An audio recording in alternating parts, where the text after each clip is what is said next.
ایک ایسا شخص سندھ میں قتل ہو گیا ہے جس کے قتل پر ہر آنکھ اشک بار ہے۔ میں نے 14ویں کے چاند کو بھی اس قتل پر ماتم کرتے دیکھا ہے۔ اس شخص کا نام پروفیسر اجمل ساوند ہے اور یہ سکھر IBA کا پروفیسر تھا۔ فرانس سے آرٹیفیشل انٹیلیجنس میں PhD کر کے آیا تھا۔ فرانس میں اسے 1 گھنٹے کے لیکچر کے 30,000 روپے پاکستانی ملتے تھے، لیکن وہ فرانس سے واپس آ گیا کہ میں اپنے لوگوں کو پڑھاؤں گا، لیکن آج اس کے اپنوں نے اسے خون میں نہلا دیا۔ 2 قبائل کی جنگ میں سندھ کا سونا مٹی برد ہو گیا۔ ڈاکٹر اجمل ساوند سکھر IBA میں پروفیسر تھے۔ پروفیسر صاحب آرٹیفیشل انٹیلیجنس میں PhD تھے۔ بیرون ملک میں رہتے ہوئے وہ ٹھیک ٹھاک کما رہے تھے، مگر پھر اچانک اپنے ملک کے لوگوں کی خدمت کرنے کا جذبہ جاگا اور وہ پاکستان آ گئے اور فرانس سے یہ امید لے کر واپس آئے کہ اپنے لوگوں کو آرٹیفیشل انٹیلیجنس پڑھاؤں گا اور انہیں دنیا کی رفتار کے ساتھ چلنا سکھاؤں گا۔ چند روز قبل ڈاکٹر صاحب کشمور میں ایک قبائلی دشمنی کی بھینٹ چڑھ گئے اور دن دہاڑے قتل کر دیے گئے۔ نقصان یقینی طور پر ڈاکٹر اجمل کے گھر والوں کا ہوا، مگر حقیقی نقصان تو سندھی قوم کا ہوا جس کے پاس ایسے لوگوں کی ہمیشہ کمی رہی ہے جو معاشرے کو کچھ دینا چاہتے ہوں۔ یہاں کا عیدی ہو، ذوالفقار علی بھٹو ہو یا ڈاکٹر اجمل، سب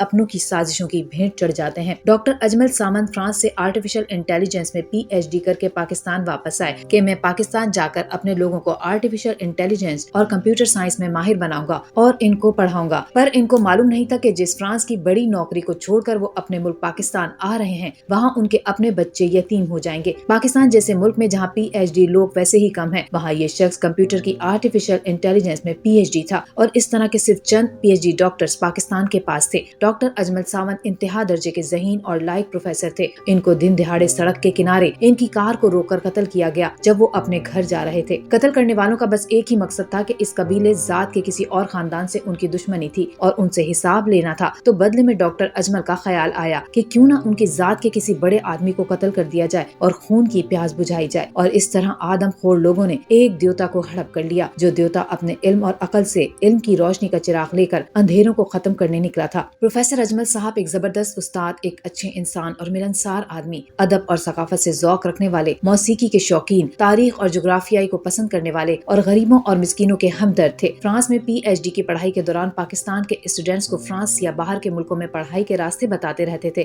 غیرت کے نام پر قتل ہونے والا ڈاکٹر اجمل بے گناہ تھا، جس کا سندرانی اور ساوند قبائل کے جھگڑے سے دور دور تک کوئی تعلق ہی نہیں تھا، مگر ڈاکٹر ساوند کو قتل کرنے والوں نے صرف ڈاکٹر ساوند کا قتل نہیں کیا بلکہ پوری سندھی قوم کا قتل کیا۔ میرا سوال تو اس عدالتی نظام سے بنتا ہے جہاں سے قاتل بری ہی نہیں ہوتے بلکہ باعزت بری ہوتے ہیں۔ پھر ساوند کا قاتل ہو یا تو جرگے میں معافی حاصل کرنے میں کامیاب ہو جائے گا یا پھر عدالت سے، مگر ہم کب تک اس طرح کے قتل اپنی دھرتی پر ہوتے دیکھ کر خاموش رہیں گے؟ ہم سندھیوں کو فیصلہ کرنا ہوگا کہ ایسی روایتوں کی حوصلہ شکنی ہو جس میں سڑکیں خونی تالاب کا منظر پیش کرتی ہوں۔ ہم تو انسان ہیں، مگر یہ وحشت ہم پر کیوں طاری ہو جاتی ہے؟ ڈاکٹر اجمل کے قاتلوں کا گرفتار کر کے ایسی مثال بنائی جائے کہ پھر کوئی قبیلہ ایسی دشمنی نبھانے کی جرت نہ کر سکے۔ سندھ کے قوم پرست اگر آنے والی نسل کا مستقبل تابناک چاہتے ہیں تو پورا سندھ سندرانی قبائل کو دیہاتوں کی طرف مارچ کر کے اس قبیلے کو سندھ بدر کر دے تاکہ مستقبل میں سندھ مزید کسی ڈاکٹر اجمل سے محروم نہ ہو۔